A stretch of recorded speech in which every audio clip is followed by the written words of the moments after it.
Welcome back to Henson DIY. Today I'll be showing you how we built our pantry shelves. And to give context to this pantry, I will say that we are renovating our whole kitchen.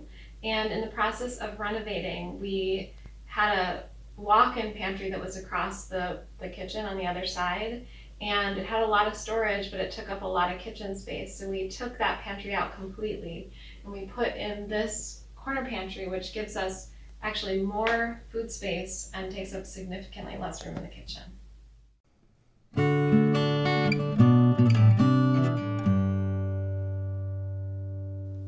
The first thing that we did was to decide what heights we wanted our shelves to be at.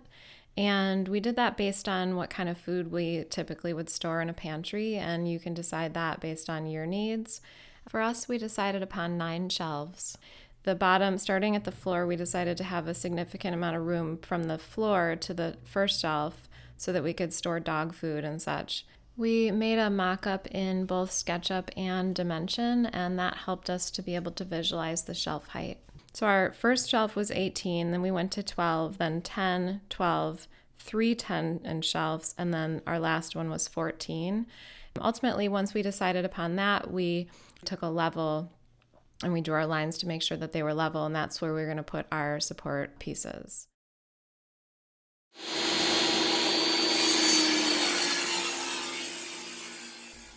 So the next step was to cut our shelf support pieces, which will hold a lot of the weight of each of our shelves.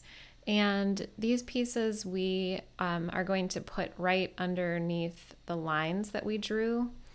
We decided that we were going to use 1x4s for this, and we went to Home Depot to buy them, and actually, fortunately, we met Tony, who was removing bad or not perfect boards from his shelf and decided to give us as many as we wanted to for free. And then we just cut them in half, and because these weren't perfect, some of them were skewed a little bit.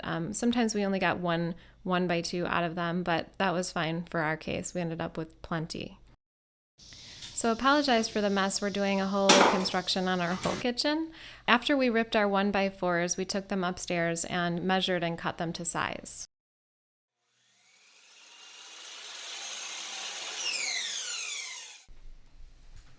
Next up, we put our shelf support pieces up on the walls.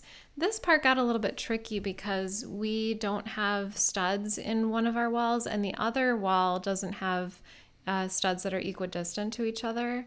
So we had to be creative, and in this case we decided to use toggle bolts. So in order to use toggles, we had to drill holes in the wall first, and those holes have to be as big as your toggle is. In our case, we had to drill 1/2-inch holes in the wall where we wanted our toggles to go. And then beyond that, we had to drill our holes through the shelf support pieces, and those holes could be significantly smaller, just the size of the screw. The toggle bolt experience is not always super fun for those of you who've used them.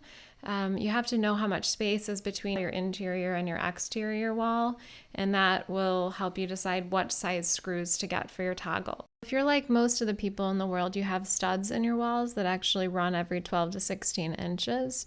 If that's the case, definitely screw right directly into the studs with wood screws.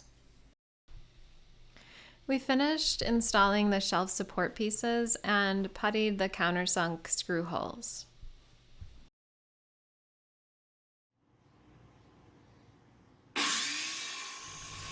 Next up is shelves, cutting the shelves. So we're ready at this stage to make the cuts to our boards. And before I talk about cutting, I'll say that we decided upon using melamine for our shelving.